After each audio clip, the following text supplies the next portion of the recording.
जी नमस्कार आप सभी को। तो आइए दोस्तों, राजस्थान जीके की एक और बेहतरीन शानदार क्लास हम लोग कवर करने वाले। मॉडल पेपर रहेगा ये, और एग्ज़ाम चाहे आपका रीट हो या पशु परिचर हो या सीईटी हो या एलडीसी हो या कोई भी एग्ज़ाम हो, सभी एग्ज़ाम के लिए बहुत इंपॉर्टेंट ये क्लास होने वाली है। और इसमें हम लोग राजस्थान जीके में भी क्या कवर करने वाले हैं, संस्कृति और इतिहास के क्वेश्चन रहने वाले हैं, इतिहास के।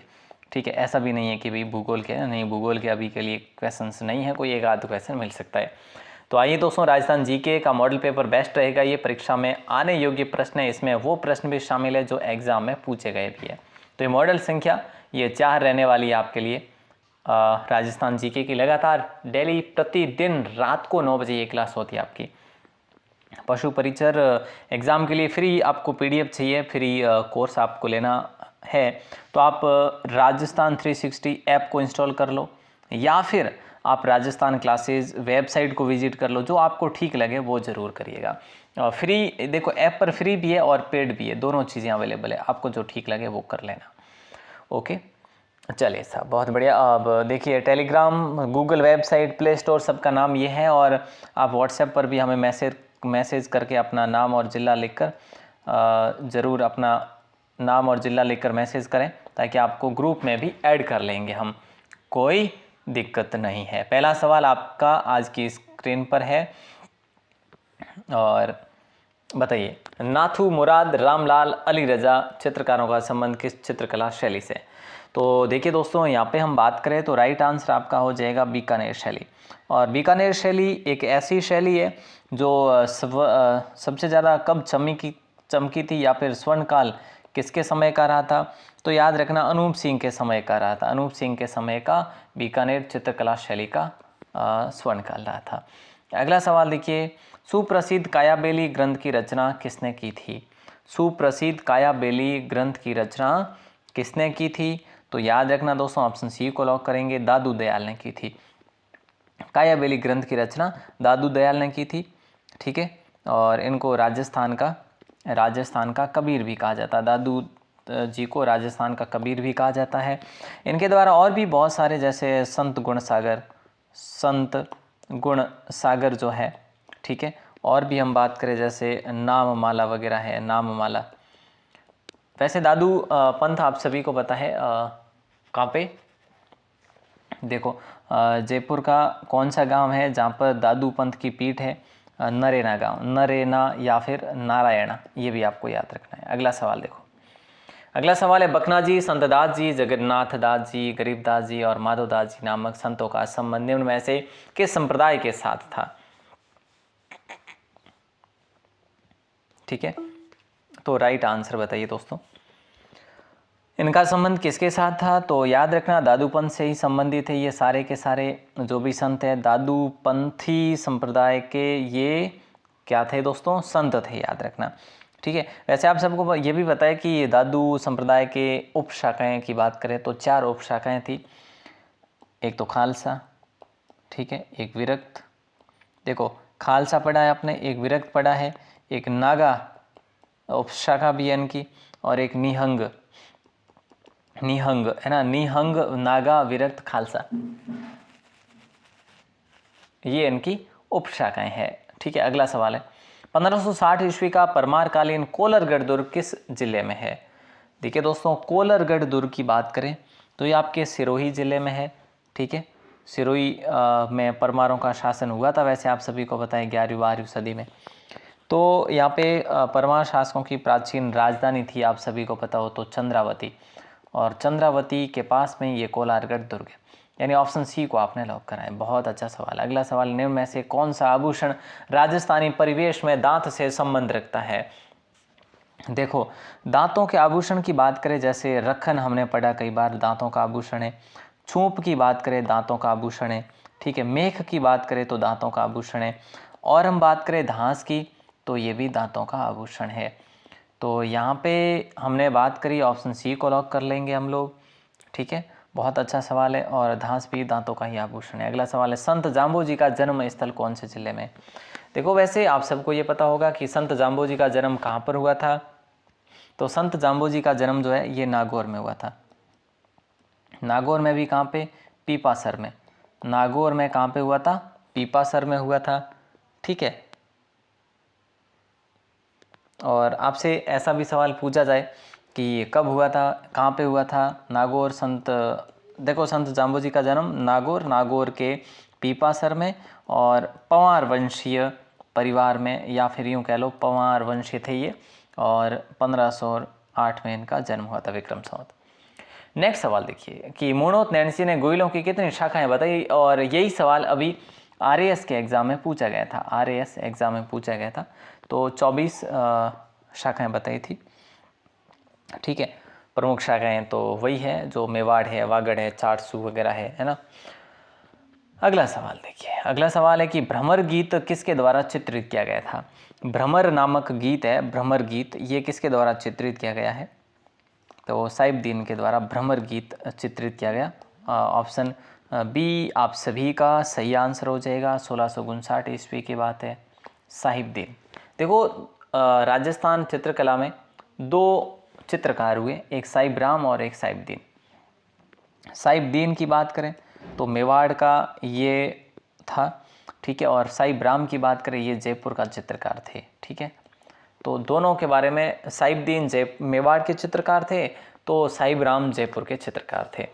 अगला सवाल देखिए दोस्तों, अलवर भरतपुर के जोगियों द्वारा किस प्रकार की सारंगी बजाई जाती है? अलवर भरतपुर के जोगियों द्वारा किस प्रकार की सारंगी बजाई जाती है? तो यहाँ पे आपका राइट आंसर हो जाएगा जोगिया सारंगी। ठीक है, जोगिया सारंगी को लॉक करेंगे, ऑप्शन ए को लॉक करेंगे। और अगला सवाल देखो पूछा जा रहा है, अगला सवाल है मंदिरों तथा राजाओं के महलों के मुख्य द्वार पर बजाए जाने वाला वाद्य यंत्र कौन सा है? तो ये नौबत वाद्य यंत्र, ये कल की क्लास में भी हमने पढ़ा था कि भाई ये डंडों से पीट कर इसको बजाया जाता है। अगला सवाल है निम्न में से कौन सा युग्म सही नहीं है? ये सवाल भी हमने कल की क्लास में पढ़ा था। देखो रब्बाब जो है ना ये सही नहीं है, खड़ताल घनवाद्य है, बांकिया सुशीर वाद्य है, डेरू अवनद्य या ताल वाद्य है। देखो ये रब्बाब जो है ना ये तत्वाद्य है आपका। ठीक है, तत्वाद्य है, तो आपने ऑप्शन बी को चुना है, तो बिल्कुल सही आंसर हो जाएगा। अगला सवाल है कि चाकसू का शीतला माता का मंदिर किसने बनवाया था? चाकसू का शीतला माता का मंदिर किसने बनाया था? तो यहाँ पे आपका राइट आंसर हो जाएगा माधो सिंह ने बनवाया था दोस्तों चाकसू के शीतला माता मंदिर को। ऑप्शन बी को लॉक करा है आपने। ठीक है, और देखो इनको ये अब जयपुर, देखो चाकसू का शीतला माता मंदिर अब जयपुर ग्रामीण में है, और सेडल माता भी इनको कहा जाता है, बोधि माता भी इनको कहा जाता है, बच्चों की संरक्षिका है ना, महामाई, देखो इस प्रकार के बहुत सारे नाम हैं। और ये ऐसी एकमात्र लोक देवी है जिनके जो मूर्ति है ना वो खंडित है, खंडित प्रतिमा की पूजा की जाती है। अगला सवाल देखो कि परमार राजाओं द्वारा निर्मित मंदिरों के लिए प्रसिद्ध अर्थपूर्णा नगर राजस्थान के किस जिले में स्थित है? ये सवाल भी एग्जाम में पूछा गया है।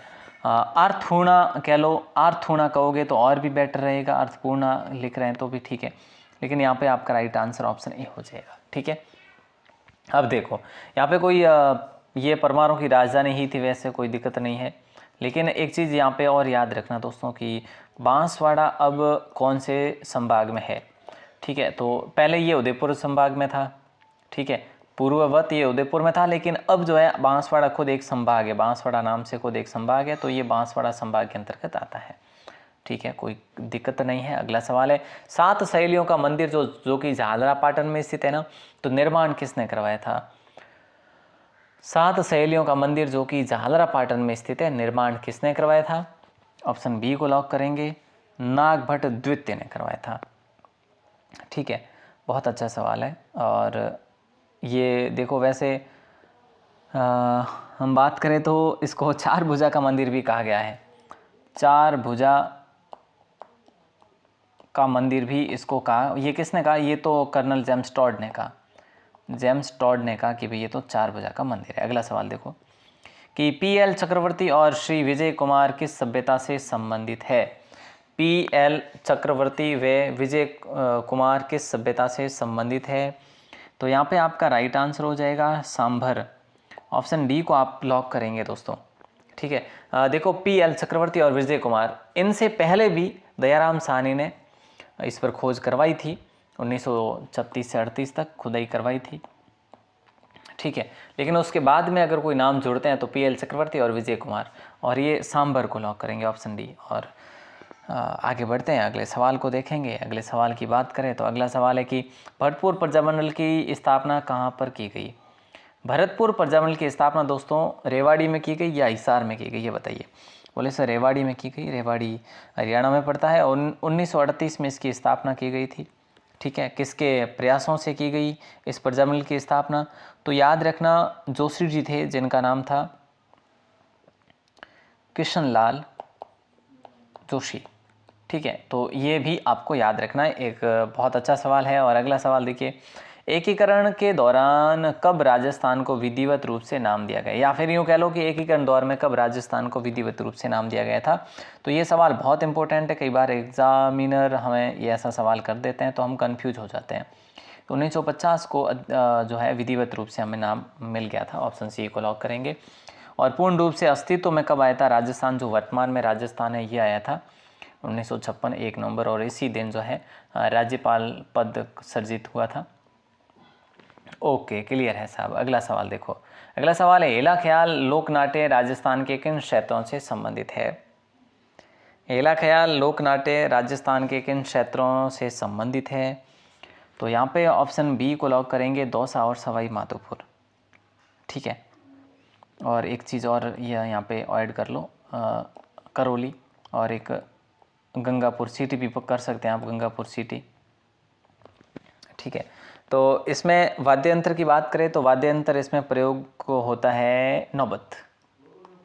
ठीक है, कोई दिक्कत आ रही है क्या? नहीं सर, कोई दिक्कत नहीं आएगी। अगला सवाल देखो साहब, अगला सवाल है कि जो है ना 1973 में भारत सरकार द्वारा राजस्थानी चित्र शैली के किस चित्र पर स्मरणीय डाक टिकट जारी किया था, तो बताइए क्या होगा राइट आंसर।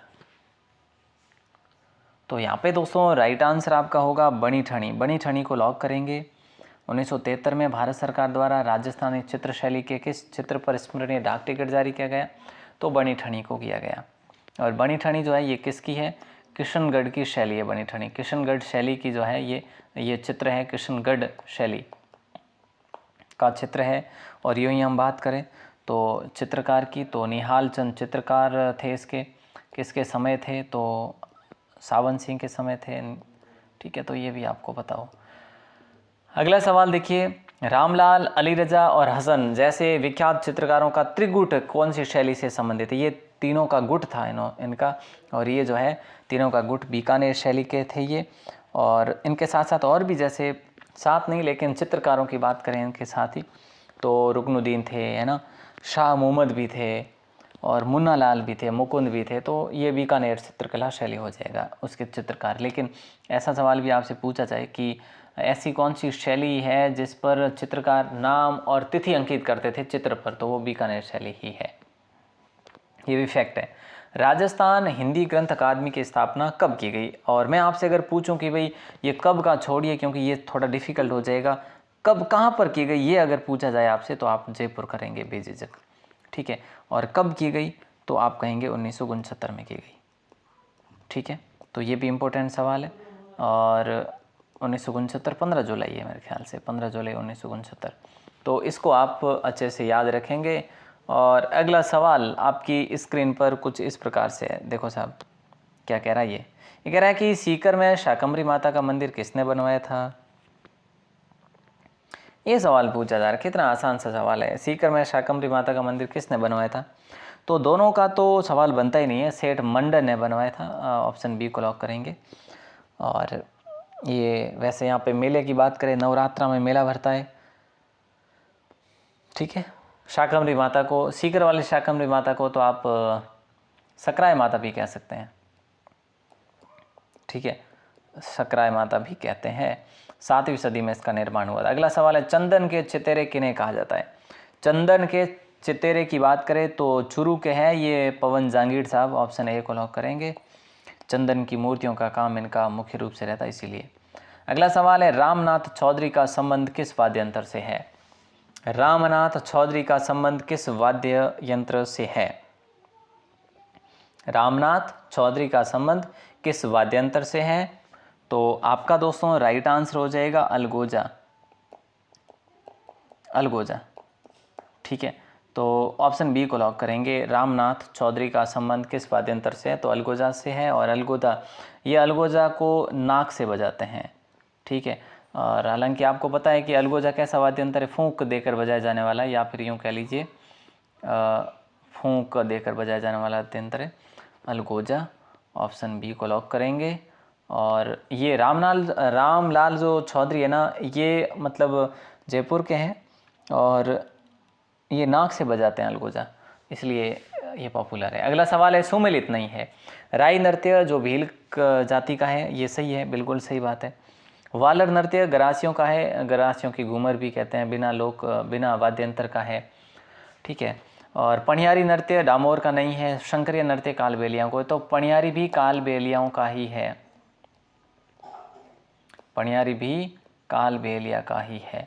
तो प्यारे दोस्तों ऑप्शन सी आपका लॉक होगा। और इंडोनी है जैसे, है ना, इंडोनी है जैसे, बागड़िया है, बागड़िया, तो ये चारों नृत्य कालबेलियाओं के ही है, ठीक है। कौन से? पनियारी, शंकरिया, बागड़िया, इंडोनी। अगला सवाल है, देखिए कि निम्न में से असुमिलित कौन सा है? बताइए दोस्तों। तो असुमिलित जो है वो है वाद्यंत्र और प्रख्यात कलाकार। देखो भपंग के जादूगर की बात करें, सॉरी भपंग के, हाँ यूँ कह लो, या फिर भपंग के मुख्य कलाकार की बात करें, जहूर खान है, सही बात है। नड़ के कलाकार कर्णा भील है ना। अलगोजा के रामनाथ चौधरी है। खड़ताल के पुरुषोत्तम दास नहीं है। खड़ताल के आपके है सदीक खान, सदीक खान को याद रखेंगे। बहुत अच्छा सवाल है। अगला सवाल देखिए, कवि बांधव की उपाधि किस चौहान शासक को प्राप्त थी? बताइए। कवि बांधव की उपाधि किस चौहान शासक को प्राप्त थी? तो याद रखना दोस्तों, विग्रहराज चतुर्थ हो जाएगा। इन्हें बीसल देव के नाम से भी जाना जाता है, बीसल देव कवि बांधव भी कहा जाता है। इनके शासनकाल की बात करें ना तो सिर्फ 10 वर्षों तक रहा था, लेकिन चौहानों का सबसे महत्वपूर्ण शासनकाल कह सकते हैं, स्वर्णकाल कह सकते हैं। 10 वर्ष यानी 1153 से लेकर 1163 तक रहे थे ये, ठीक है।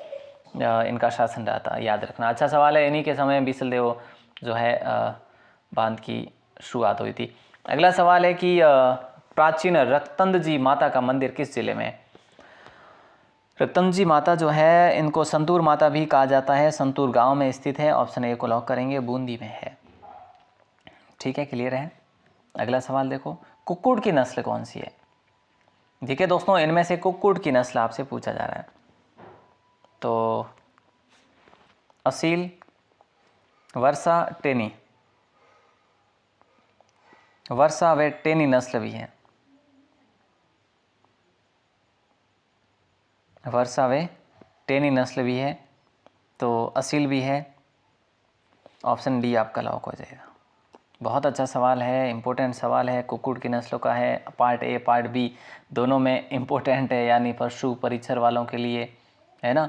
अगला सवाल है, सेठ जमनालाल बजाज की स्मृति में डाक टिकट कब जारी हुआ, ये बताना है आपको।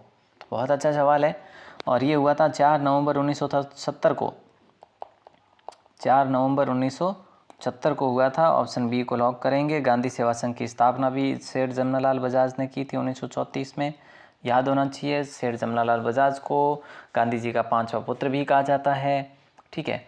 अगला सवाल देखिए, मत्स्य क्षेत्र का सर्वप्रथम उल्लेख कहाँ पर देखने को मिलता है, या फिर हमें किस वेद से मिलता है? तो ऋग्वेद मतलब सिंपल सी बात है, ऑप्शन ए को लॉक करेंगे। अगला सवाल है, ग्यारस की रेवाड़ी नामक मेला किस जिले में भरता है? ग्यारस की रेवाड़ी, है ना, ये मेला भरता है दोस्तों सितंबर माह के आसपास में, ठीक है। डामोर जाति का मेला है, डूंगरपुर में आयोजित होता है। किस जाति का है? डामोर जाति के द्वारा आयोजित किया जाता है सितंबर के आसपास में, ग्यारस की रेवाड़ी। अगला सवाल है कि हिमारिया माता का मंदिर किस जनजाति से संबंधित है? हिमारिया माता का मंदिर किस जनजाति से संबंधित है? तो दोस्तों हिमारिया माता भी डामोर जनजाति को लॉक करें तो सही होगा क्या? नहीं सर, हिमारिया माता भील जनजाति से संबंधित है।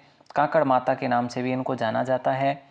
वन राजा, ग्राम प्रिया और कृष्ण जे और ग्राम लक्ष्मी, ये किसकी नस्लें हैं?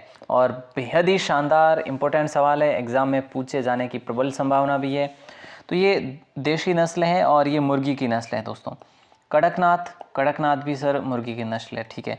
और एक बुसरा भी मुर्गी की नस्ल है। अंकलेश्वर, ये भी मुर्गी की नस्ल है। तो ये सारी नस्लों के बारे में याद रखना, इंपॉर्टेंट सवाल है। देखो ग्राम प्रिया, वन राजा, कृष्णा जे, ग्राम लक्ष्मी, क्लियर है। अगला सवाल देखिए कि स्वतंत्रता के समय जैसलमेर के राजा या शासक या फिर महाराजा कौन थे? तो स्वतंत्रता के समय तो थे भाई साहब जवाहर सिंह, को लॉक करेंगे, ऑप्शन सी इम्पोर्टेंट सवाल है।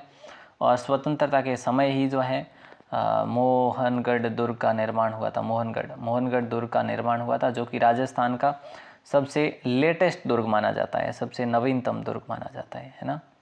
ओके, अगला सवाल देखिए कि सर्व हितकारिणी सभा जो है ना, ये जो शुरू में जिसकी स्थापना हुई थी, इसकी स्थापना किसने की थी, ये आपको बताना है। बताइए दोस्तों क्या होगा राइट आंसर? ऑप्शन ए को लॉक कर देंगे, स्वामी गोपाल दास को लॉक करेंगे। ठीक है, अच्छा सवाल है। 1907 में इसकी स्थापना करी थी। इनके साथी भी इनके साथ में थे। अगला सवाल है सवाई प्रताप सिंह के संगीत गुरु थे कौन थे? देखो यहाँ पे दो सवाल बनते हैं, एक तो संगीत गुरु, ठीक है, और एक काव्य गुरु। संगीत गुरु कौन थे? वो थे उस्ताद चांद खान, ठीक है, चांद खान लिख देता हूँ यहाँ पे। और जो काव्य गुरु थे वो थे गणपत भारती। कौन थे? गणपत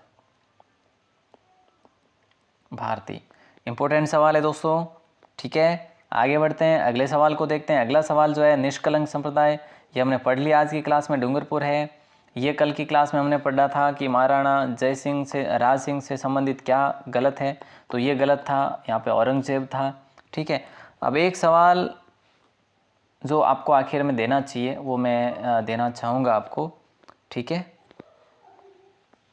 और वैसे मैं एक सवाल दूं उससे पहले आपको ये पीडीएफ डाउनलोड करने के लिए ज़रूर कहूँगा दोस्तों, राजस्थान क्लासेस की वेबसाइट को विजिट ज़रूर करना। यहाँ पे आपको पीडीएफ उपलब्ध करवाई जा रही है, या फिर आप ऐसा कर सकते हैं कि आप गूगल प्ले स्टोर से आपका ऐप भी डाउनलोड कर सकते हैं, राजस्थान 360 के नाम से आपका अपना एप्लीकेशन है, इसको इंस्टॉल करो, ठीक है, जो आपको बेस्ट लगे। और दोस्तों देखो आपके लिए सवाल है, देव नारायण जी जो लोक देवता हुए, देव नारायण जी का बचपन का नाम आपको बताना है, बचपन का नाम, ठीक है। तो ये आपको कमेंट करके बताना है, मैं वेट करूंगा आपके कमेंट का, ठीक है। और आज की क्लास आपको कैसी लगी दोस्तों, ये भी कमेंट करके हमें बताएं कि सर क्लास जो है कितनी यूज़फुल रही है, ये ज़रूर आपको कमेंट करके बताना है, ठीक है। आप क्लास को अधिक से अधिक शेयर करेंगे, मैं पूर्ण रूप से जो है आश्वस्त हूँ कि आप ज़रूर से ज़रूर शेयर करेंगे। और आप अगर पहली बार हैं चैनल पर तो सब्सक्राइब ज़रूर करिएगा। ऑल द बेस्ट दोस्तों, मिलते हैं अगली क्लास में, तब तक के लिए शुक्रिया। जय हिंद,